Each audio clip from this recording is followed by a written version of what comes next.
warahmatullahi wabarakatuh. Hai teman-teman, perkenalkan nama saya Samira Nova Harumi. Saya mahasiswa IPS semester 5. Di sini saya akan membahas mengenai perilaku merugikan, yaitu pembuangan sampah sembarangan dilakukan oleh orang-orang yang tidak bertanggung jawab. Kalau kita ngomongin soal sampah, data dari Sistem Informasi Pengelolaan Sampah Nasional dari Kementerian Lingkungan Hidup dan Kehutanan menunjukkan bahwa Indonesia menghasilkan 34,85 juta ton timbunan sampah pada tahun lalu 2022. Dari total tersebut ada 12,13 juta ton sampah per tahun yang tidak dikelola. Kita akan lihat sama-sama di sini bagaimana Indonesia saat ini darurat sampah. Ada beberapa hal yang akan kita bahas. Yang pertama dari komposisi sampah sendiri. Ada beberapa hal komposisi sampah berdasarkan dari jenisnya. Yang pertama paling banyak di sini adalah sisa makanan 40,7%. Ini menjadi penyumbang timbunan sampah terbesar. Selain itu memang ada sampah plastik yang menjadi penyumbang sampah terbesar juga begitu, karena sampah plastik tidak bisa terurai dan menjadi mikroplastik nantinya dengan 17,8%, dan juga diikuti oleh sampah kayu, ranting, dan daun dengan 13,3%, serta ada kertas, karton, ini totalnya 11,1%. Biasanya sampah-sampah yang berada dari perkantoran, ada perumahan juga begitu, atau sekolah begitu ya. Dan terakhir sampah-sampah lainnya ada totalnya 34,9%. Lalu berikutnya kita juga akan lihat apa sih komposisi sampah berdasarkan dari sumbernya begitu ya.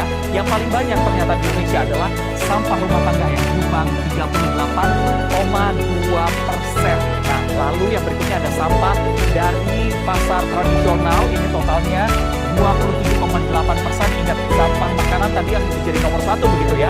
Ini bisa disumbang dari sampah rumah tangga juga, serta dari pasar tradisional. Lalu yang berikutnya, sampah dari pusat perniagaan, dari perkantoran, mal, dan sebagainya, ini ada 14,4%, dan sampah-sampah lainnya 19,6%.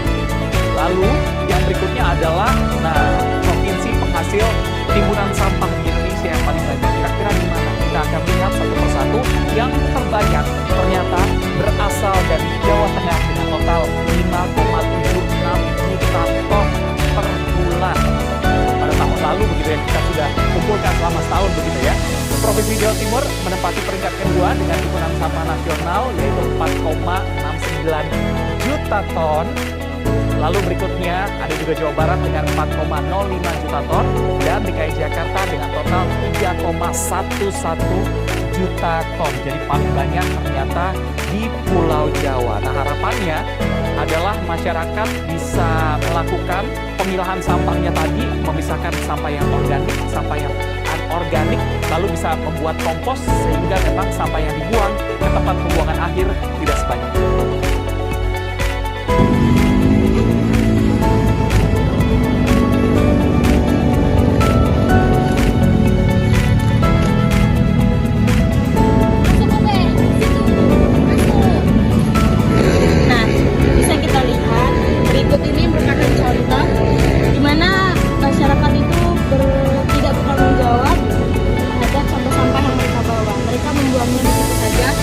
Memikirkan efek yang akan terjadi selanjutnya.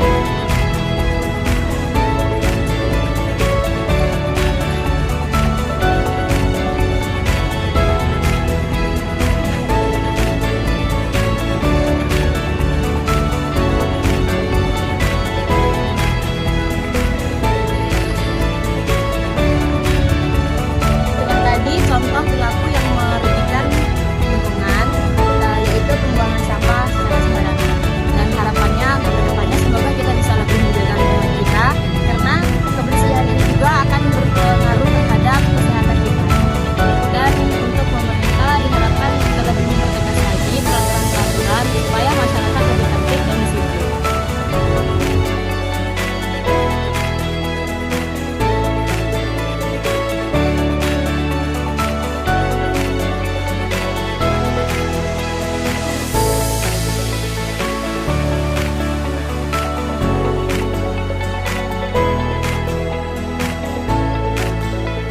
Selain dari tumpukan sampah tadi, ada juga permasalahan yang sering terjadi di lingkungan sekitar kita, yaitu jalan rusak. Kondisi jalan yang rusak sering menjadi keluhan utama masyarakat, terutama di daerah yang sering dilalui kendaraan berat. Lubang-lubang besar yang tersebar di sepanjang jalan tidak hanya membuat perjalanan menjadi tidak nyaman, tetapi juga membahayakan keselamatan pengendara.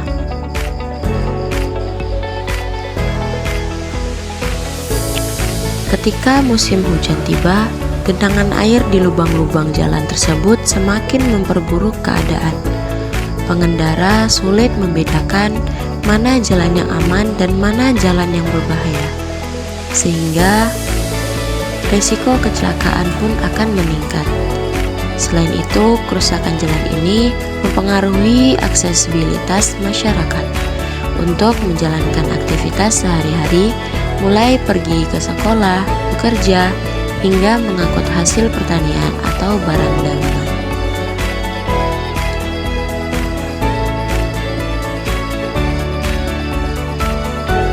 Kerusakan jalan juga berdampak pada ekonomi masyarakat. Warga harus mengeluarkan biaya tambahan untuk memperbaiki kendaraan yang rusak akibat jalan yang tidak layak. Pengiriman barang menjadi lambat sehingga roda perekonomian masyarakat pun akan ikut terganggu.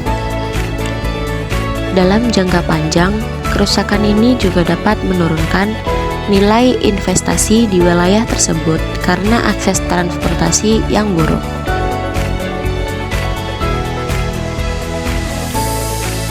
Kerusakan jalan ini disebabkan oleh beberapa faktor, diantaranya ialah beban kendaraan yang melebihi kapasitas.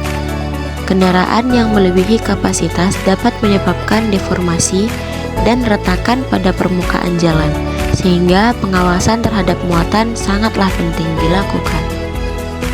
Masyarakat memiliki peran penting dalam menjaga kualitas dan fungsi jalan.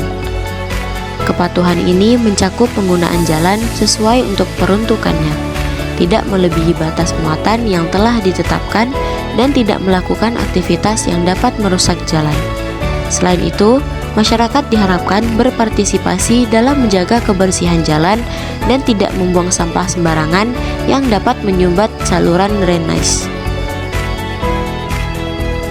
Pemerintah juga bertanggung jawab atas pembangunan, pemeliharaan, dan perbaikan jalan untuk memastikan keselamatan dan kenyamanan bagi pengguna. Tanggung jawab ini mencakup perencanaan yang matang, pengalokasian anggaran yang memadai, serta pengawasan terhadap kualitas konstruksi jalan. Solusi untuk mengatasi jalan rusak, yang pertama, perbaikan struktural, menggunakan material berkualitas tinggi dan teknologi terbaru dalam konstruksi jalan dapat meningkatkan daya tahan terhadap beban dan cuaca. Selanjutnya ialah pengendalian beban kendaraan, menegakkan peraturan untuk mencegah kerusakan akibat beban berlebih. Kendaraan yang melebihi kapasitas dapat menyebabkan deformasi dan retakan pada permukaan jalan. Selanjutnya ada partisipasi masyarakat, mendorong masyarakat untuk aktif melaporkan kerusakan jalan dan berpartisipasi dalam kegiatan pemeliharaan seperti gotong royong, membersihkan saluran air. Kesadaran dan keterlibatan masyarakat membantu menjaga kualitas jalan dan lingkungan yang ada di sekitarnya.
Permasalahan yang selanjutnya adalah penyumbatan saluran air, atau bahkan di daerah-daerah terdapat juga yang tidak memiliki saluran air atau parit sama sekali.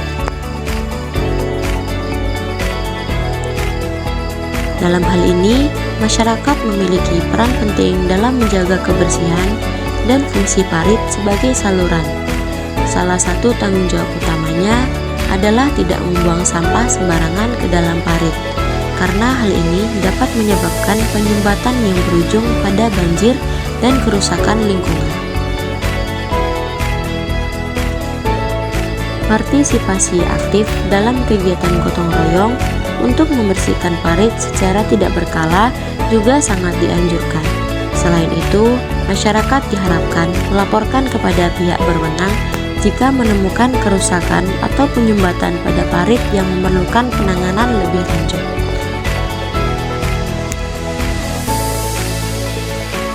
Selain masyarakat, pemerintah juga memiliki kewajiban untuk memastikan bahwa sistem drainase termasuk parit berfungsi dengan baik. Tanggung jawab ini mencakup perencanaan, pembangunan, dan pemeliharaan rutin parit serta saluran air lainnya. Pemerintah juga perlu menyediakan fasilitas pembuangan sampah yang memadai untuk mencegah masyarakat membuang sampah ke dalam parit. Selain itu, edukasi kepada masyarakat mengenai pentingnya menjaga kebersihan lingkungan dan sanksi bagi pelanggar aturan kebersihan perlu ditegakkan untuk memastikan kepatuhan bersama. Ada beberapa solusi untuk mengatasi parit yang tersumbat. Yang pertama, pembersihan rutin. Melakukan pembersihan parit secara berkala untuk menghilangkan sampah dan sedimen yang dapat menyebabkan penyumbatan. Selanjutnya ada edukasi masyarakat, meningkatkan kesadaran masyarakat tentang dampak negatif membuang sampah ke parit dan pentingnya menjaga kebersihan lingkungan. Selanjutnya ada perbaikan infrastruktur, membangun dan memperbaiki parit serta saluran drainase yang rusak untuk memastikan aliran air berjalan lancar dan mencegah terjadinya genangan atau banjir.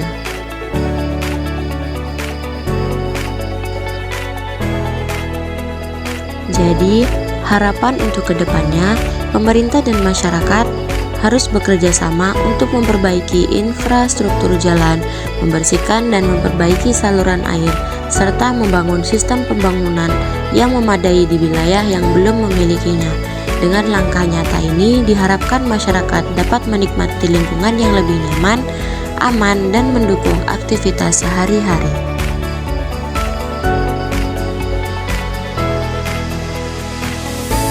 Itulah tadi pembahasan mengenai beberapa permasalahan yang ada di lingkungan sekitar. Kurang dan lebihnya mohon maaf, semoga bermanfaat untuk kita semuanya.